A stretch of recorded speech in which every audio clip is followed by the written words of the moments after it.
Okay, let's begin to the new segment that is romantic imagination and national feeling. अब यहाँ पर जो हम पढ़ेंगे romantic imagination and national feeling, यहाँ रोमांटिसिज्म से मतलब एक तरीके से जो जनरली हम समझते हैं कि मतलब रोमांटिसिज्म का मतलब यहाँ पर लव या ऐसे किसी चीज़ से मतलब नहीं है। यहाँ रोमांटिसिज्म का मतलब है कि people wanted enjoyment in writing, poetry या फिर आपका कल्चर सेलिब्रेशन, मतलब एक तरीके से उल्लास जीवन में जो था वो किस चीज़ में था कि लोग अपनी कल्चर को फ्लरिश्ड कर रहे थे, उसमें सब कुछ ढूंढ रहे थे और राइटर्स अपनी राइटिंग्स के थ्रू एक मैसेज दे रहे थे। ठीक है, मतलब ये सब चीज़ें इसमें आएंगी। तो एक अपने आप में ही 19th सेंचुरी जो था इसमें बहुत अच्छे अच्छे पॉइंट्स भी हुए हैं आपके, जैसे वर्ड्सवर्थ मेनली कहा जाता है। और क्योंकि फ्रेंच रेवोल्यूशन में वर्ड्सवर्थ का भी इन्वॉल्वमेंट है, ये भी कहा जाता है कि वर्ड्सवर्थ की जो वाइफ थी वो उसका मतलब उस जो ये लुई 16 की जो वाइफ थी मैरी एंटोनेट, वो किसकी वाइफ थी? वर्ड्सवर्थ की भी वाइफ रह चुकी थी। तो ऐसा कुछ है। तो ये मतलब अपने आप में एक ऐसा टाइम पीरियड था when people were involved in different kind of writings. So let's begin. The development of nationalists did not came about only through war and territorial expansion. Culture played an important role in creating the idea of nation, art and poetry. देखिए अपने आप यहाँ पर आता है art and poetry इसमें बहुत बड़ा रोल प्ले कर रही थी। अब आर्ट क्या है? कोई भी ड्राइंग है, पिक्चराइजेशन है। पोइट्री, आप पोइट्री का मतलब कविताएं लिखना, किसी भी चीज में सॉन्ग के लिरिक्स के फॉर्म में आप उसको कंटिन्यू करते हैं। Stories, music help express the shape of national feeling. क्योंकि सेंसरशिप नहीं रही होगी तो लोग ज्यादातर अपनी फीलिंग्स कैसे उजागर करते हैं? जरूरी कोई गा के, सुना के, लिख के इस तरीके से करते थे। तो let us look at romanticism, a cultural movement which sought to develop a particular form of nationalist sentiments. Romantic artists and poets generally criticize the glorification of reason and science. तो ज्यादातर रोमांटिक आर्टिस्ट ने क्या किया, poets ने generally criticise, उन्होंने science को criticise किया। ठीक है, उन्होंने तर्क को क्रिटिसाइज किया, जो एक्सपेरिमेंट चल रहे थे कि इंसान जो है मशीन बन गया है, हर जगह पर साइंस अपना रोल प्ले कर रही है। क्या आर्ट कुछ नहीं होता, एक एस्थेटिक सेंस भी होता है ना। कहते हैं ना कि सिंपल है, जब आप पढ़ते पढ़ते भी थक जाते हो तो क्या होता है, फॉर अ टाइम बीइंग आप चाहते हो कि मैं थोड़ा म्यूजिक सुनूं, मैं थोड़ा रिलैक्स्ड हूँ, थोड़ा घूमूं, scenic beauty, we start seeking the pleasure in nature. ठीक है, वो नेचर कहाँ है? पोइट क्या लिखता है? नेचर को ही तो लिखता है पोइट भी। ठीक है, म्यूजिक क्या है? वो नेचर में म्यूजिक है। आज के जैसे नहीं कि हमने म्यूजिक सुना तो म्यूजिक दिखाई देगा। When you start listening the chirping of birds you start feeling the music. When you start listening the flowing of water, the gurgle of water, तो वो भी आपको एक म्यूजिक जैसा ही दिखता है। तो ये सब चीजों के ऊपर भी प्रेशर डाला गया and this particular class criticize the reason and science, मतलब तर्क वितर्क की उन्होंने आलोचना की। And focus instead of emotions. ठीक है, किस चीज पे ध्यान दिया? इमोशंस पे, कि इंसानियत कोई चीज होती है, भावनाएं होती हैं। ठीक है, इंट्यूशंस, इंट्यूशंस, इंट्यूशंस का मतलब जैसे कोई आभास है, मिस्टिकल, मतलब कहते हैं ना हमारी एक सिक्स सेंस भी काम करती है। तो साइंस तो इस चीज को नहीं मानती है। ठीक है, लेकिन अगर आप ह्यूमन बीइंग कुछ भी बात करते हैं तो एक आपका मतलब एक सिक्स सेंस जिसको कहते हैं, विच वर्क फॉर एवरीवन।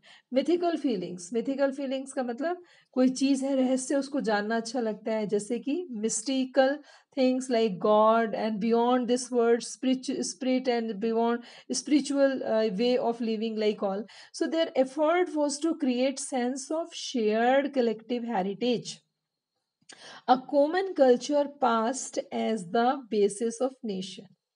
फिर क्या है, इस तरीके के एफर्ट किए गए, क्या? Create a sense of shared collective heritage. जितने भी लोग हैं मिले जुले, सबका अपना अपना कल्चर है, हेरिटेज है। तो अगर हम जैसे हमारे इंडिया का is a blend of culture, मतलब बहुत सारे कल्चर सभ्यताएं हैं, तो हम क्या सिर्फ एक ही कल्चर में जीते हैं? नहीं, we start following others also. So common culture in past as the basis of nation. Other romantics, other romantics such as German philosopher John Gottfried Herder, that is 1744 till 1803 claimed the true German culture was to be discovered among the common people. उसने कहा कि ये सबके अंदर है, तो अब जरूरत है लोगों के दिल दिमाग से, उनके अंदर से ये सब चीजें बाहर निकालने की। वो किसने कहा, उसने किसमें लिखा होगा, ये das Volk. It was through a folk song. वो कैसे आ सकती है, फोक सॉन्ग से आ सकती है, फोक पोइट्री से आ सकती है, फोक डांसेस से आ सकती है। That is true spirit of the nation. मतलब इसका कहने का मतलब ये बहुत डेप्थ में भी है कि अगर किसी देश की सभ्यता संस्कृति देखनी है तो वहां के गांव में देखो, उसके रिमोट रीजन में जाओ तो आपको पता चल जाएगा what is a true kind of civilization or culture is flourishing in the lap of nature, है ना। तो ये सब चीजें, तो उसने कहा कि अगर आपको कल्चर ही देखनी है तो वहाँ के फोक सॉन्ग सुनो, आप फोक पोइट्री देखो और फोक डांसेस को देखो, automatically you can understand what is the nation. So walk is was the popularised, और इसी तरीके से पॉपुलराइज्ड हुई क्योंकि इसमें काफी कुछ लिखा था। So collecting and recording these forms of culture was essential to the project nation building. अगर हमें सब ढूंढना है, नेशन बिल्डिंग के बारे में जानना है, तो हमें कहाँ जाना पड़ेगा, back to nature. This emphasizes, the emphasis is on the vernacular language. Vernacular you understand? Vernacular का मतलब होता है देशज, नेटिव। तो देशज लैंग्वेज मतलब उनकी मूल भाषा क्या है, ठीक है, उस पर जाना पड़ेगा। And the collection of local folk was not just to recover an ancient nation spirit but also to carry the modern nationalist masses to large audience who were mostly illiterate. Very very beautiful line is there.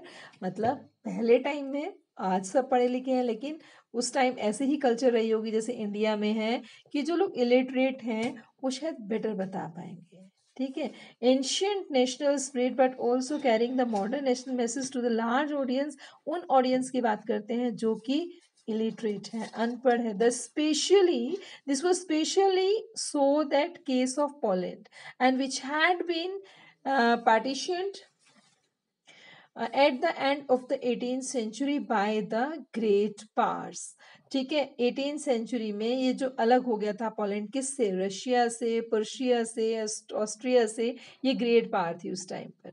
Even though Poland no longer existed as the independent territory, national feelings were kept alive through music. इतना मतलब अलग तो हो गया था लेकिन वहां पर क्या था, उनके लोगों के अंदर क्या चीजें थी, अलाइव मतलब अभी भी बचा हुई थी, जिंदा थी, वो था वहाँ का म्यूजिक, वहाँ की लैंग्वेज, ठीक है।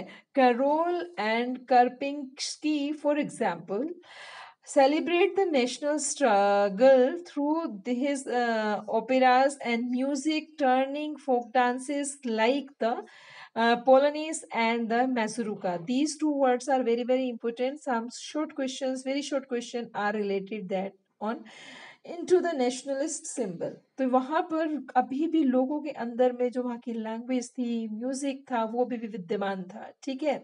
और वो मेनली कौन सा म्यूजिक था, जो दो मेन कहे जाते हैं, it is came from that book जो उसने लिखी होगी, उससे निकल कर आया, वो था आपका पोलोनेस एंड मैसुरिका।